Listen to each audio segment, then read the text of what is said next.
Ngasi tarik 13 Irai numit asigi rasipal pizari.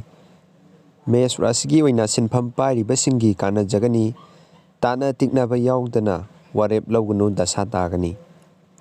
Bris rasigi oina thabak thaurang tauba amasung mahai tambagi afaba numitni muknaba thokani. Mithun rasigi oina thabak tawbada mai paktaba kok saba piri. Khanghodaba thodok thokpa yai chikselu. Karkat rasigi oina marup mapang sagai nataigi mateng phangani lalol iti kitabak takanai. Singha rasigi oina tekchak puba hengatkani asan ba mityeng thogolol kaidragadi mai pakani. Kaina rasigi oina nungsi nungolgi lambi afaba lay lalol bada sendong laygani migi maramda nganganu.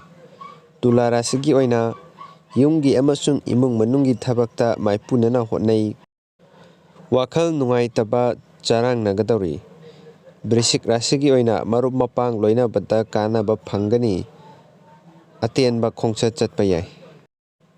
Danu rasigi oina sel thungi lambi phagat charagani khwang nabagi anaba piri. Maka rasigi oina anauba thabak paiba yare miyamna nahakpu ikai khumnabiba matamni. Kumbha rasigi oina henjinna khanba amasung henna waba tawgunu awaba taba yabana potharaga layu wakal nungaithoku. Mina rasigi oina miyamga loinaba thabak tawbada kanaba lay asanba mityeng thamba tawba yagani.